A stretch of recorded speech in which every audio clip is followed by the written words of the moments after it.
मोटे तौर पर जम्मू कश्मीर के हर इलाके में मैं गया था।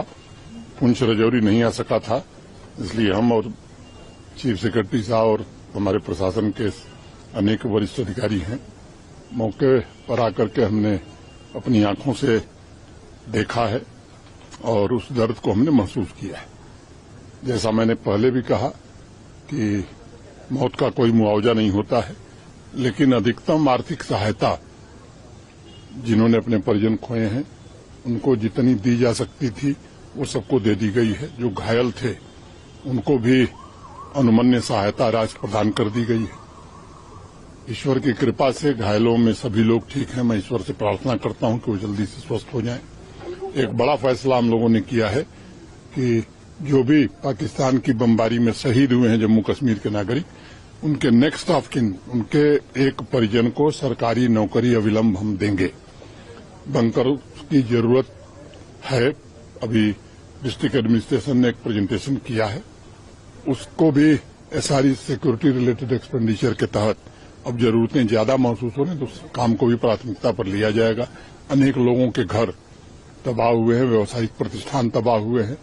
भारत सरकार की ओर से पूरा आश्वासन है ऐसे लोगों को रिहेबिलिटेट करने के लिए एक कॉम्प्रिहेंसिव प्लान जम्मू कश्मीर प्रशासन बनाएगा। हमारे एडमिनिस्ट्रेशन के लोग अभी आइडेंटिफिकेशन का काम कर रहे हैं। एक बार वो हो जाएगा तो इस प्रक्रिया को भी जल्दी पूरा करेंगे। एडमिनिस्ट्रेशन ने बहुत अच्छा काम किया है सर। मुझे फक्र है अपने एडमिनिस्ट्रेशन पर। एक तो राजकुमार थापा जैसे बहादुर अधिकारी ने शहादत दी लोगों की मदद करने में, और नीचे से लेकर के ऊपर तक के सभी अधिकारी, मैं समझता हूं कि अपनी जान की परवाह किए बिना आवाम की खिदमत में सदैव डटे रहे।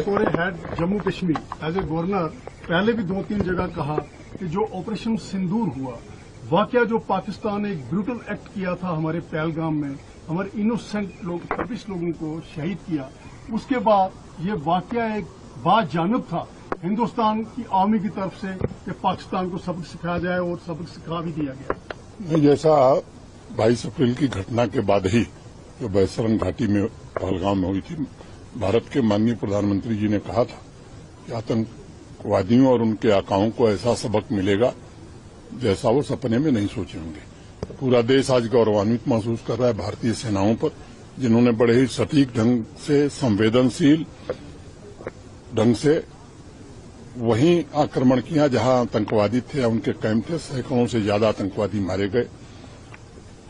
भारत की सेना ने आतंकवादियों को निशाना बनाया था, पाकिस्तान ने उसे अपने ऊपर आक्रमण मान करके निर्दोष नागरिकों को, धार्मिक प्रतिष्ठानों को, चाहे वो गुरुद्वारा हो, मंदिर हो, मस्जिद हो, ताकि समाज में विभेद पैदा हो, इस घृणित स्तर पर वो उतर आया, हमारे मिलिट्री इंस्टॉलेशंस पर उतर आया। तब भारत की सेनाओं ने जो जवाब दिया, पाकिस्तान को ये बात समझ में आ गई कि पाकिस्तान का कोई ऐसा मिलिट्री एस्टेब्लिशमेंट नहीं है जो भारतीय सेना के जद में नहीं है। फिर 3 दिन में ही वो घुटने पर आ गया, दुनिया भर में जाकर के रोना धोना शुरू किया कि भाई अब बचाइए। भारत कभी भी युद्ध का समर्थक नहीं रहा है। हमारा जो लक्ष्य था उस लक्ष्य को हमने प्राप्त किया है, और मुझे लगता है कि पाकिस्तान को भी अभी याद होगा, क्योंकि अब की बार अगर उसने आतंकवादी हमला किया, मुझे लगता है कि सबक इससे भी कड़ा और ज्यादा होगा।